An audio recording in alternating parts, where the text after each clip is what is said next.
the new Golf 8. We've tried for quite a while to get our hands on one of these. There we go, my hands are on it now. But it was pretty impossible because of this nasty coronavirus. And well, at first they said, oh yes, we'll have a reveal, and that was cancelled. And then they said, well, you'll only get the cars, there'll be no reveal. And that was cancelled as well. So then we tried, and finally we found a place that would give us the car. But they said, if you don't sell at least 10 of these after the video, you're gonna have to buy it. So please buy them. Anyway, the new Golf, it's new on the outside, the front and back and everything. And it's also new on the interior, but also it's got some new engines.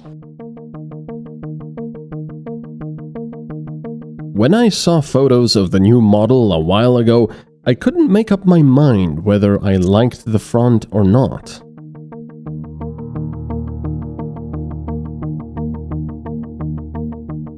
And because I have to act professionally and give you professional opinions, I can happily say I still have no idea. From some angles, it looks pretty interesting and aggressive, while from the others, it seems like it had spent too much time under a hot lamp.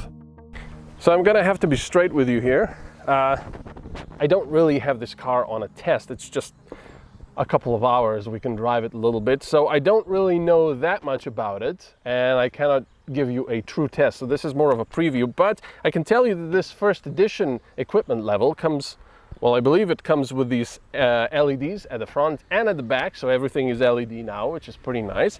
But also interesting is this design at the front with more of the plastic in the color of the chassis or the car, and it gives you a feeling that it's an electric car, not a diesel like this one is. And of course under here, like I said, is a diesel engine. And the diesel does not have a hybrid, mild hybrid option. The petrol ones do have, but we cannot do that one. We cannot show you because it was parked into a tractor. Anyway, this is a 2-liter 4-cylinder diesel, so a huge engine by nowadays, and it's got 115 horsepower.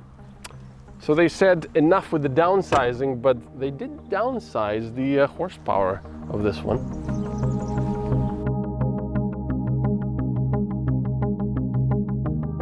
What I thought a few years ago has now started happening. Manufacturers are going back to bigger engines. Not just because of more power and smoother running, but also due to polluting exhausts and some weird European laws which limit power per volume.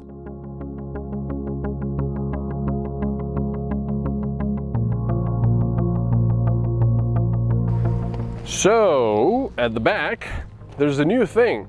For the first time with the Golf, it's got a smooth, well, fairly smooth Volkswagen sign or badge. It also opens up like this, so if you do have an optional rear view camera, it'll be under here, which is a very nice feature actually, because it doesn't get dirty in bad weather. And it also says Golf here, just like the Passat and all the others, so you know what you bought.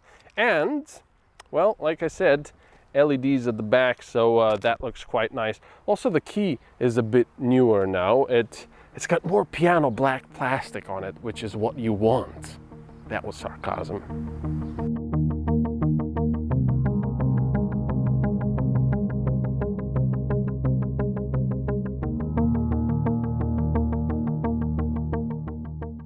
The interior is now firmly moving towards those sci-fi movies in which the cars only sported screens instead of analog instruments.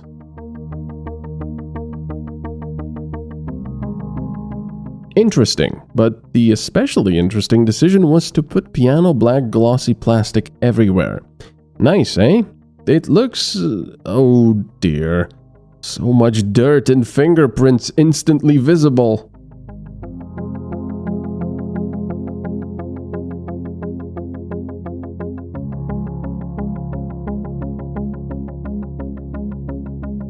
Now the Golf also finally received an option to have a windshield heads-up display, while the buttons on the doors have thankfully remained physical.